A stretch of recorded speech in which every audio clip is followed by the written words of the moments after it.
Welcome to the Rebel to Succeed podcast. It's your boy Anthony Williams, the founder of rebeltosucceed.com. The purpose of this podcast is to share tips, advice, and strategies to help you improve in all areas of your life.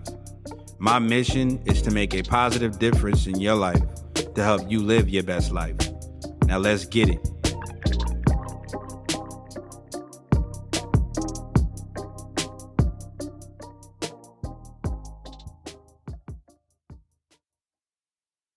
What up, Rebels? It's your boy Ant from Rebel to Succeed, coming at you with another podcast episode.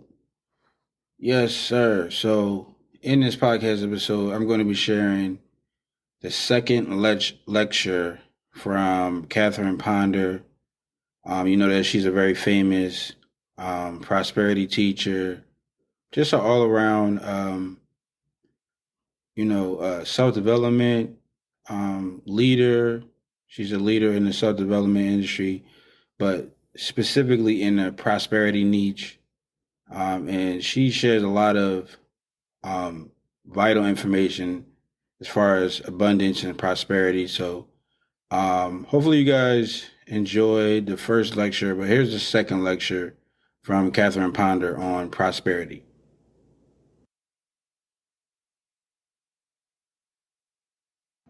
I dissolve in my own mind and in the minds of all others any idea that my own can be withheld from me. Person, thing, or event can keep that from me which the universe has for me now. Good.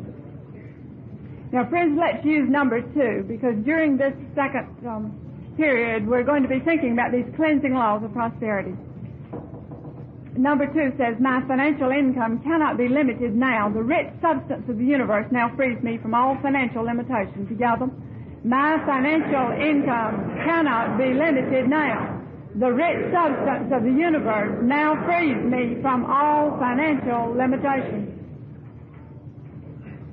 Now, we're going to be talking about release, freedom and release. Look at number 4.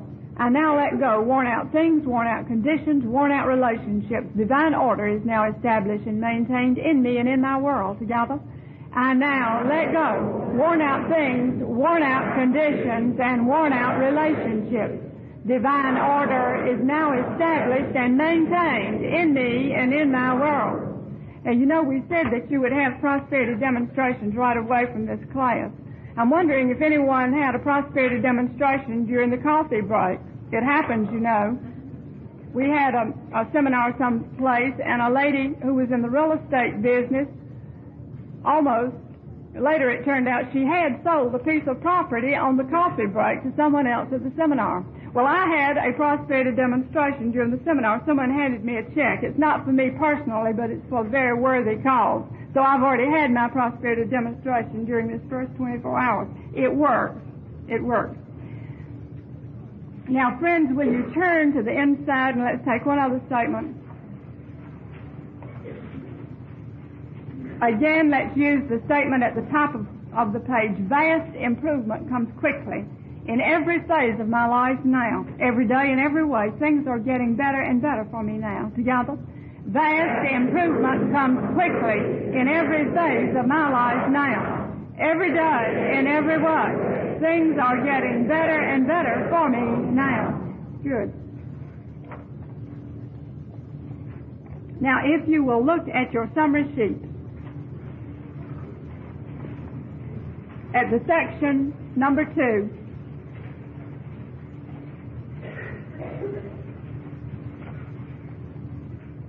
we're going to be thinking together about the cleansing laws of prosperity.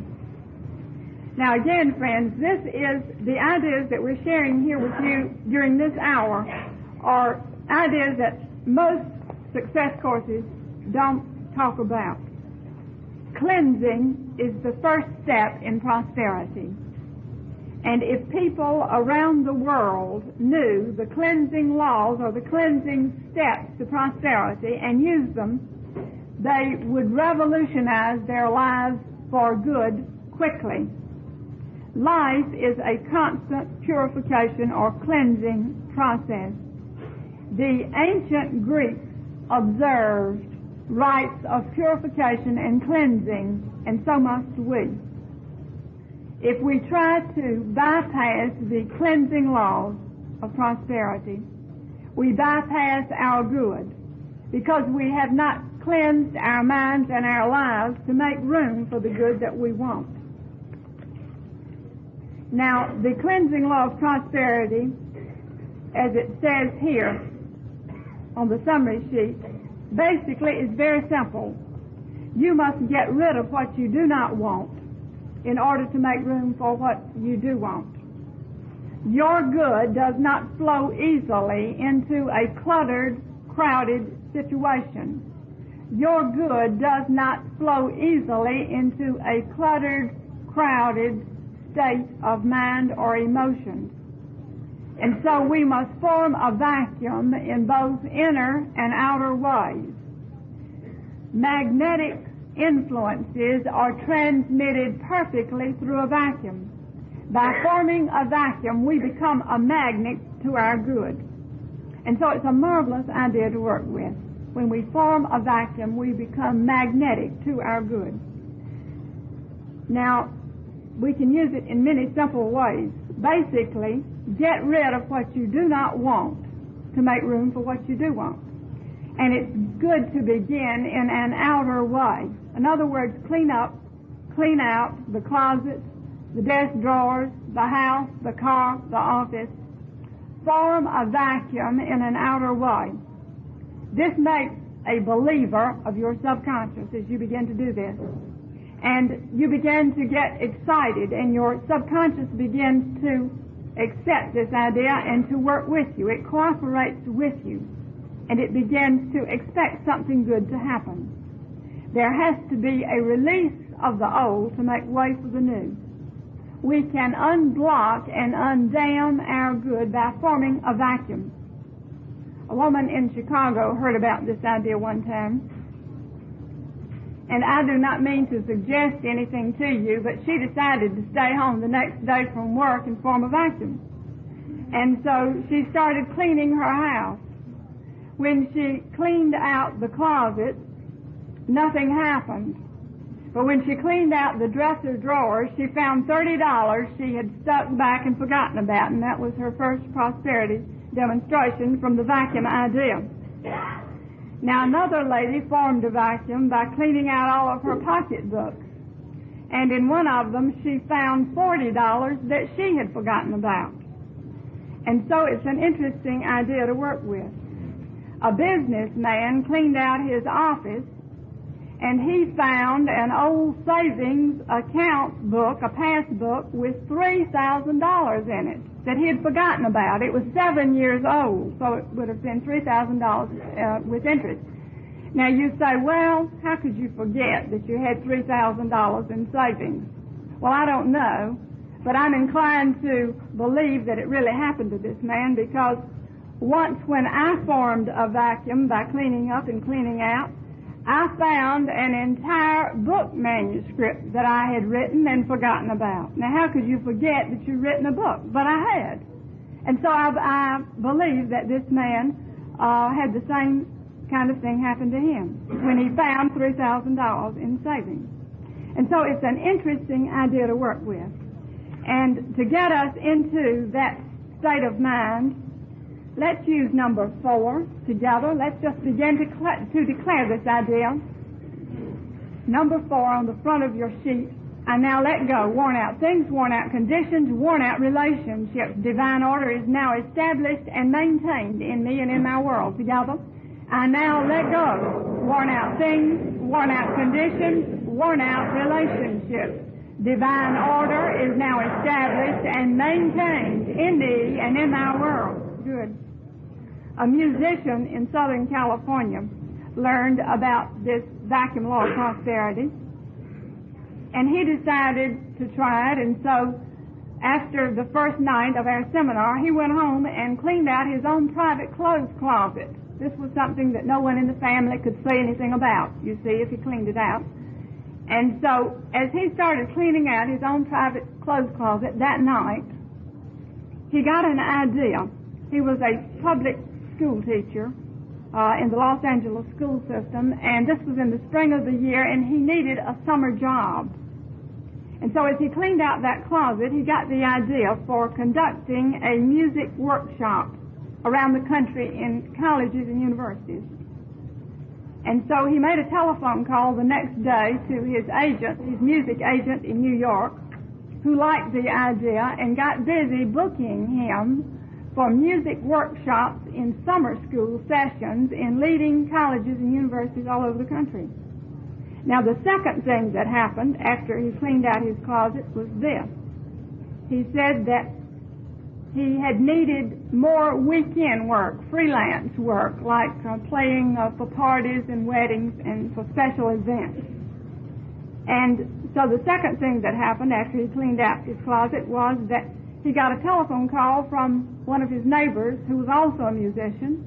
She said she had more freelance work than she could do, and could she start referring her overflow calls to him. And so she did, and this was his second result from cleaning out the closet. The next thing that happened was that on his way to work the next morning, he was on one of those crowded California freeways, and he saw a lady on the side of the freeway, and her car was stalled.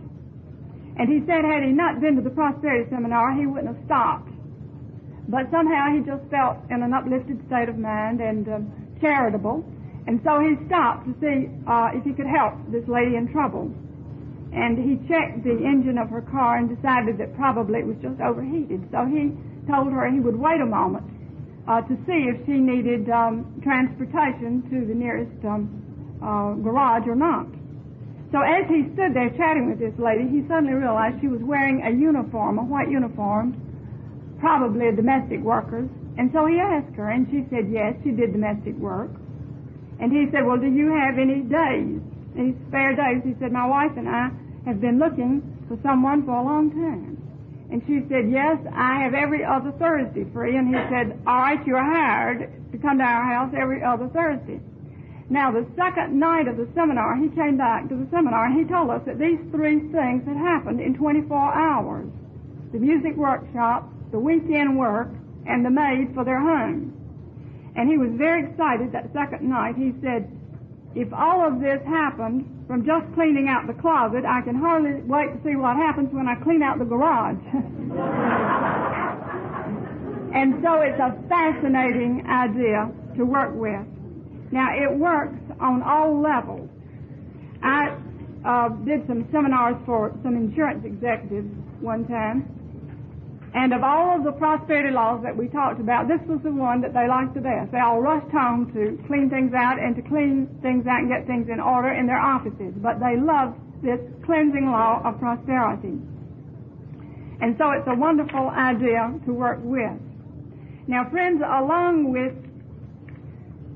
cleansing your life in general, getting rid of what you do not want, also get things in divine order generally, or get things in order generally. And as you do so, declare order.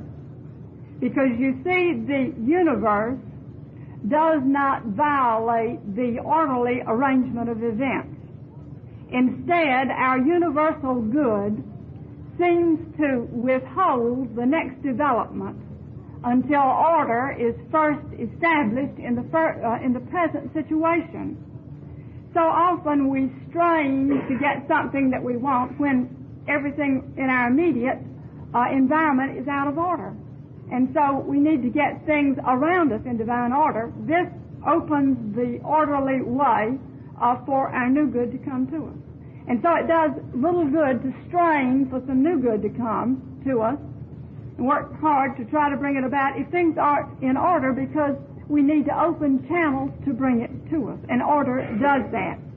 Now, Emerson spoke of sublime order. In my books I've talked about it as divine order, but he spoke of sublime order. He talked about man throwing himself joyfully into the sublime order. And so when you get ready to start getting things in order, just declare, I am in divine order, I am in sublime order now. And let's just take this statement. I am in divine order, I am in sublime order now, together. I am in divine order. I am in sublime order now. Also, look at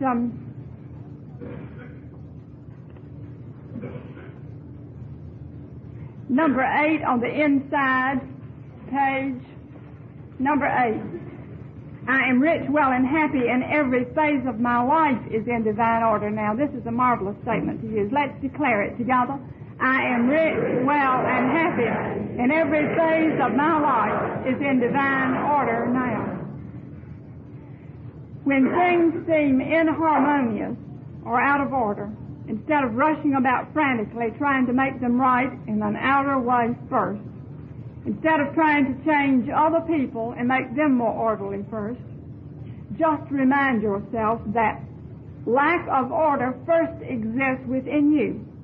If you can get your own thoughts and your own feelings orderly, then the people, the situations, even the universe about you seems to respond.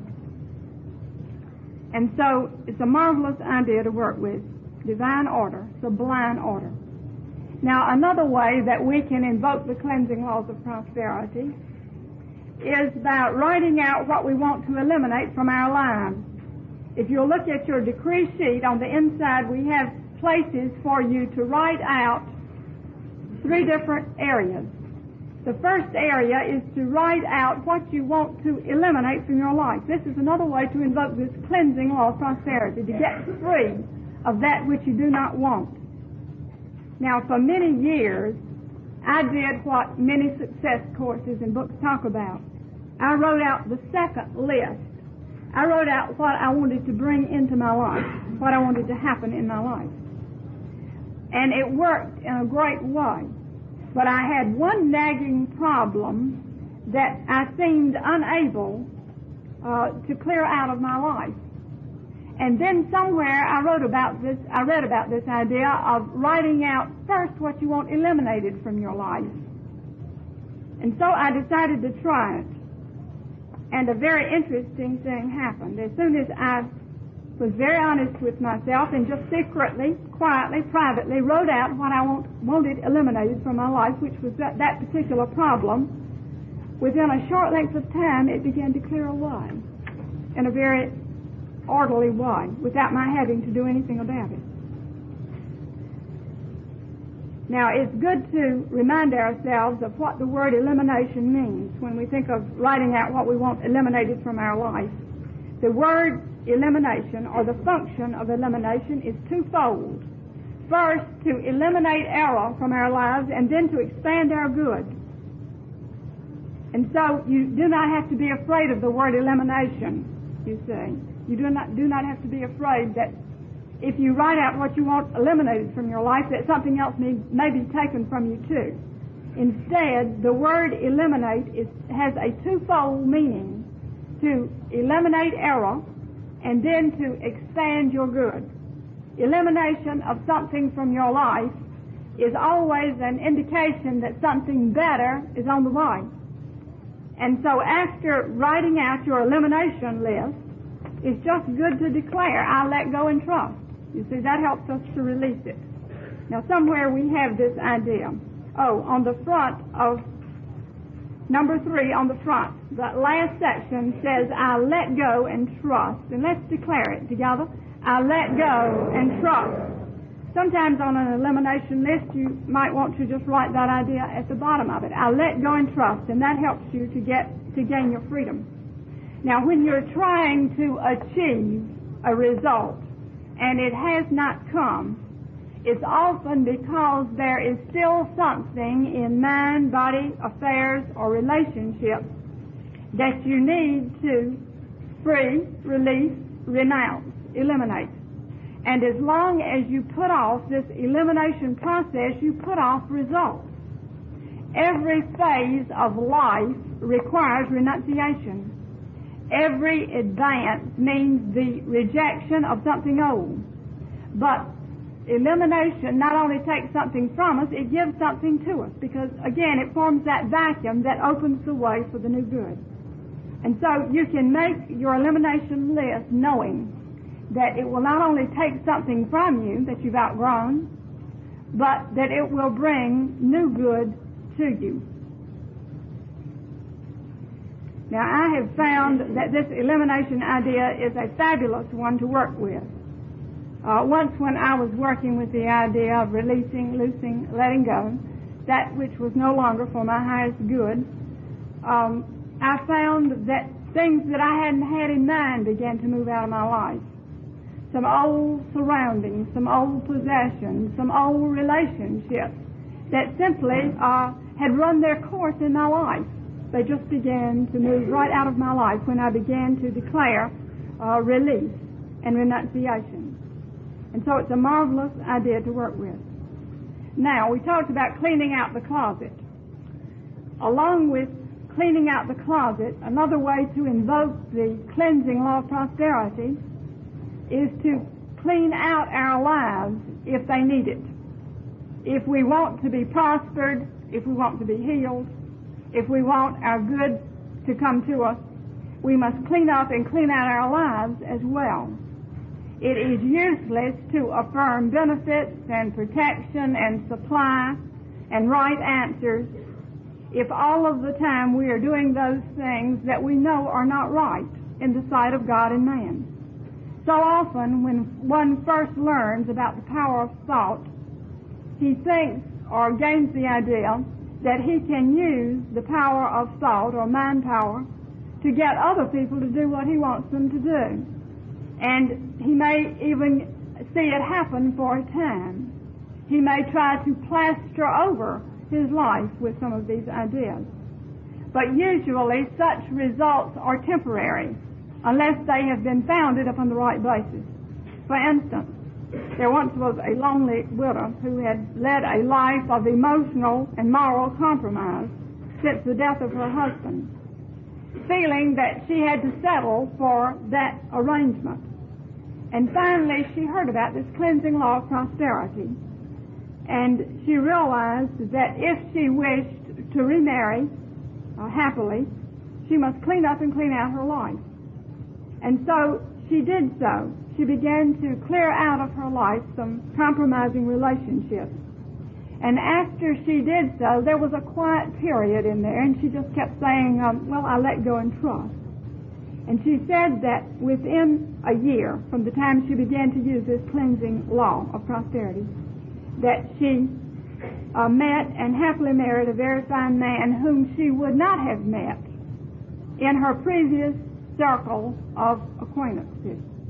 And so it is true that the universe seems to withhold the next development until order is first established in the present situation. This woman proves that elimination is twofold. When she eliminated error from her life, the expanded good came to her. And so again, let's use number 4. It just kind of helps the release idea work for us easily. I now let go worn out things, worn out conditions, worn out relationships. Divine order is now established and maintained in me and in our world. Let's declare it together. I now let go worn out things, worn out conditions, worn out relationships. Divine order is now established and maintained in me and in my world. Good. Now, friends, another way that we can invoke the cleansing laws of prosperity, and of course this has to do with the emotional phases, you see, of prosperity that we're talking about here. We can cleanse our minds for prosperity by practicing forgiveness. There is prospering power in forgiveness. This is the emotional side of prosperity. Many people are never permanently prospered, no matter what else they do, because they're holding grudges and negative feelings toward other people. Until they get down to business and forgive, their prosperity does not come.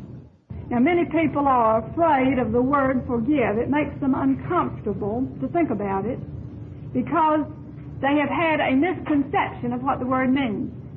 The word forgive simply means to give up. Forgiveness is not an unpleasant, dramatic, outer act in which you say, I'm sorry, when you aren't. Instead, forgiveness is a pleasant inner act that leaves you at peace with yourself and other people. It's a private affair, this business of forgiveness. And so it's good to give yourself a universal forgiveness treatment every day. This keeps your mind and emotions cleared of negative feelings that can block your good. Negative feelings that you may be aware of, negative feelings that may be subconscious and you aren't aware of. Nevertheless, as you begin to declare forgiveness every day, it begins to happen for you. Now let's look at number 5 on the front of our decree sheet. This is a marvelous forgiveness statement to use every day. All that has offended me, I forgive. Within and without, I forgive. Things past, things present, things future, I forgive. I forgive everything and everybody who can possibly need forgiveness of the past or present. I forgive positively everyone. I am free and they are free too. All things are cleared up between us now and forever. Let's give ourselves a universal forgiveness treatment right now together. All that has offended me, I forgive. Within and without, I forgive. Things past, things present, things future, I forgive. I forgive everything and everybody who can possibly need forgiveness of the past or present. I forgive positively everyone. I am free and they are free too. All things are cleared up between us now and forever. Now, friends, to help make it easier for you, we have a forgiveness sheet in your kit, and you may want to take it home or take it back to your hotel room here tonight and work on it. Your forgiveness list. And you'll notice that point number 1, you list the people, organizations, situations, or experiences of the past or present whom you now forgive. Just simply write them out.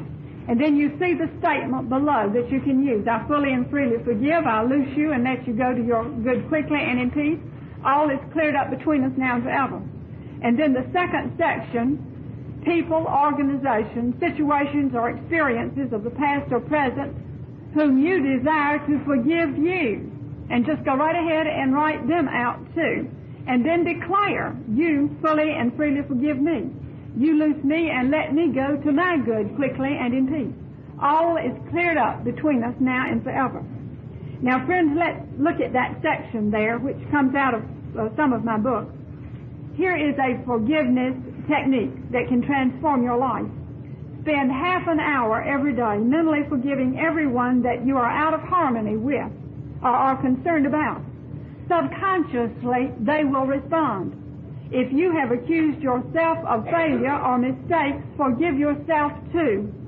Many people are never permanently prospered, no matter what else they do, because they have not done this. Until they forgive, their prosperity does not come. The word forgive simply means to give up. Forgiveness is a pleasant inner act that helps you give up negative emotions and clears away the blocks to your good. As you practice forgiving yourself and others daily, the results in increased health, wealth, and happiness will astound you. And so you'll want to work with your forgiveness list. A businessman in Florida, he was a retired businessman down there, and he told me one time that he felt that forgiveness had kept him whole and hearty in his mid-70s and out on the golf course having a marvelous time in retirement, when many of his friends in retirement were having all kinds of problems. They were having all kinds of health problems. They were having all kinds of emotional problems. He said that he had some friends who had retired, some business friends, and every time he played golf with them, they wanted to spend the whole time while they played golf talking about all their business problems of the past, all the people that had problems with in business, and so on. And he said that most of those people were very unhappy. They were having health problems, emotional problems, and so on. And so he was constantly talking to them about forgiveness, the prospering power of forgiveness. He had just taken a trip around the world with his new wife, and he was saying that forgiveness, he felt, was the formula and was the secret to his good health, and to his happy way of life in retirement. And then a businesswoman told me, after she had heard this idea of the prospering power of forgiveness, she said, you know, that makes sense to me, because she says, I have a sister who is a millionaire today. She says she's a millionaire because of forgiveness. She said, we have had many problems in our family, and my sister has often had to forgive and give up and forgive and give up. And she says, every time she's forgiven, it seems to have just opened the way for more of everything to come to her. And she says, I feel that she is a millionaire today because of forgiveness. And so forgiveness prospers. Let's declare it. Forgiveness prospers. Together. Forgiveness prospers. Now, friends, it's an interesting idea and an easy one to work with, because the word forgive simply means to give up. And often the greatest way that we can forgive other people is simply to give up any ill thoughts about them, just to release them from our thinking entirely. Sometimes the way to forgive people is to give up any outer contact with them. You see, if we can't seem to get attuned to them, if we get out of harmony with them and can't seem to work it out, sometimes the greatest way to forgive them is just to give them up, just to claim our freedom from them. In any event, forgiveness is a constant process. Whenever there is a block to your good, whenever you've done everything you can and your good still seems to be blocked on any level of life, say to yourself, whom do I need to forgive? What experience or condition of the past or present do I need to forgive? Because you see, one person knowing and declaring the forgiveness idea can help dissolve a problem where many people are concerned. One person knowing about forgiveness is all that it takes. So often people say, well, if my husband knew this idea, if my wife knew this idea, if my boss, my neighbor, my friend, my relative, and so on. But one person knowing about forgiveness, making their forgiveness list, can help clear up problems for everyone concerned. A noted marriage counselor once said that a good marriage requires a lot of forgiveness. We might paraphrase that and say a good life requires a lot of forgiveness. A businesswoman one time attended a lecture on forgiveness, and at the close we had declared some of these forgiveness ideas, and so at the close on the way out she said, oh, I feel great. I've just forgiven everybody I know. And I said, well, that's wonderful if you can do it that quickly, but most of us, it takes a little longer. And I suggest you continue to declare forgiveness ideas every day for a while. I did not see that lady again for some time. When she again appeared, I said, well, how are you? How's everything? She said, oh, I feel terrible. She said, I've been working on forgiveness and I didn't know I hated so many people. And so it's a constant process. It's a constant process. And this forgiveness list will help you to make it so. But remember that forgiveness prospers. Forgiveness prospers. The nice thing about forgiveness this way is that you don't have to talk about it. You don't have to make any display about it. You simply clear your own thoughts and feelings, you see. And then other people will respond. Situations, conditions will respond. It's a marvelous way to invoke the cleansing law of prosperity. Now, sometimes people say, well, but I'm not the one that needs it. How do I get other people to forgive me? All right, just by writing out the names of the situations or the conditions in Section 2, and then call those people's names and declare that they fully and freely forgive you, loose you, and let you go, and so on. Because everyone wants to forgive, whether they realize it or not consciously. And when you call people's names, or when you write their names out in this context, it's as though they subconsciously hear you and they subconsciously respond, because they really want to be free of the problem too. And so, again, you can work it very privately in that simple way. Now, friends, another phase of this cleansing law of prosperity is this. A fine formula is to forgive your enemies and release your friends. Forgive the people you hate or resent and release the people you love.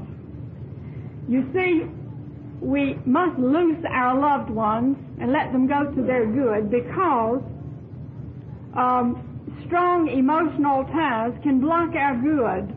This doesn't mean that we don't love the people in our world that we should love, but if our love becomes a possessive, dominating sort of thing, then it sets up such a strong emotional tie that there's no freedom through which our good can get to us or to those around us.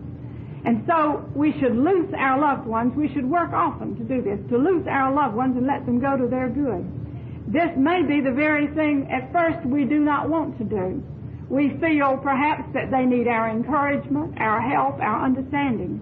But when we attempt to help them by keeping a possessive hold on them, then they respond, you see, subconsciously, and they feel that bondage, and problems develop. All kinds of human relations problems develop. We never lose anything that still belongs to us through the act of emotional release. Instead, we just make way for our relationships to be freer and happier. We make way for our good to come to us in grander ways than ever before. Possessive, dominating people have all kinds of problems. Also, people who let themselves be dominated and possessed have all kinds of problems. And so the simple way to give and receive freedom from possessiveness and domination is simply by declaring that idea of release. I fully and freely release. I loose and let go. I let go and let God. But let's put it this way. I think we have it somewhere. I fully and freely release. I loose and let go. I let go and trust. As we think about releasing people and getting them to release us so we'll have more freedom, I fully and freely release. I loose and let go. I let go and trust. Let's take it. I fully and freely release together. I fully and freely release. I loose and let go. I loose and let go. I let go and trust. I let go and trust. Now again, I have worked with this release idea and had some very interesting experiences, but I have found that when I have felt bound by people or circumstances, that if I will begin to declare release between us, that either those people move out of my life or I would move out of their lives, you see. But people often quickly move out of our lives and find their good elsewhere when we declare release. People, places, and things seem to respond to this release idea. Now, a possessive person, the reason there's prospering power in this idea of release is this. A possessive person often pours forth the substance of his thoughts and feelings into the life of someone else, and in the process he depletes himself emotionally and physically. Strong, possessive, emotional ties cause many of our problems: financial, health, social. And so if you feel yourself feeling bound by people, by situations or events around you, begin to speak words of release. I fully and freely release. I loose and let go. I let go and trust. You fully and freely release me. You loose me and let me go. You let go and trust. And then the good that is for us comes to us. But it simply opens the way for freedom in our relationship. Now, it's also wise to speak words of release for situations or for problems that you've struggled with and haven't been able to solve. Human relations problems, family problems, business problems, financial problems, even health problems. It is wise to speak words of release for situations or problems that you have struggled with and have been unable to resolve. For instance, just say, I release this situation to its perfect outworking now. I just loose it and let it go. Once when I had struggled with a complex human relations problem for some time to no avail, I began to declare this, that I was releasing this situation to its perfect outworking.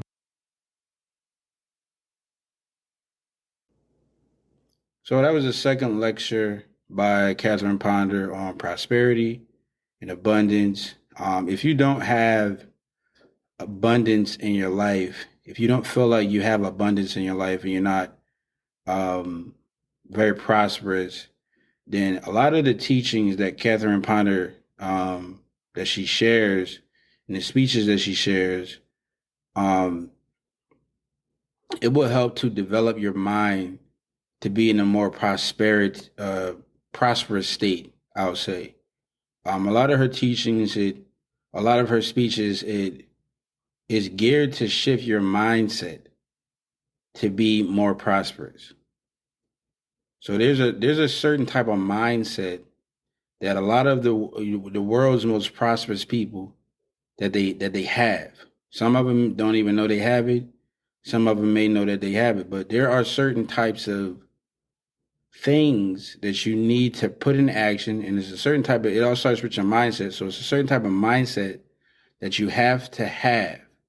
Thoughts that you need to be that needs to be circulating in your mind for you to be able to think prosperous, to believe that you're prosperous, and to ultimately be prosperous.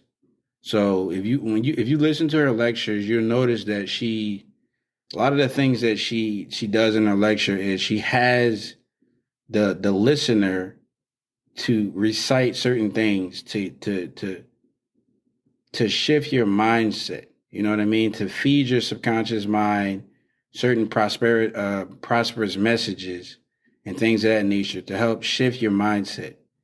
And she says in her lectures that people that's closely around her, that sooner or later they begin to adapt that prosperous mindset. And when you have a prosperous mindset and you have a prosperous belief and you practice abundance and you believe in abundance and you spread abundance, then ultimately that's going to result in you receiving prosperity, and you receiving abundance and things of that nature. So it all starts with the mindset, and that's what she teaches. Yeah, man, I'm a major fan of Catherine Ponder. I'm a major fan of her lectures. And sometimes I'll resort back to her every now and again. When I need to, be prosperous, and I want to think in abundance, because sometimes, you can tend to lose sight of that. You have to remember that, there's more than enough for everybody. You have to practice abundance, and, she's a very good person to listen to when you just want to, get into that mindset, and it's always good to think abundance and to practice abundance and prosperity, prosperity.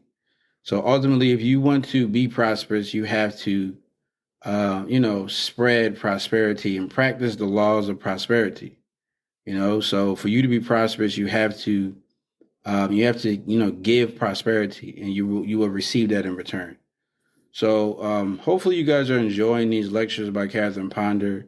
I'm gonna be sharing a whole lot more lectures by her to help shift your mindset and to help put you into a more prosperous state, to help you receive more prosperity in your life. So if you enjoyed this episode, though, leave a review. Let me know what you guys thought about this lecture. Be on the lookout for the next one. And of course, go to the website, rebeltosucceed.com.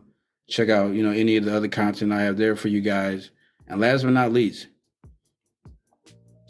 you guys know what this is about. This is about, sharing love and spreading love. So I want to encourage you guys to go out and be a rebel, reach everybody by exercising love, show somebody some love today. And yeah, it's your boy Ian from Rebel to Succeed, and I'll catch you guys in the next episode.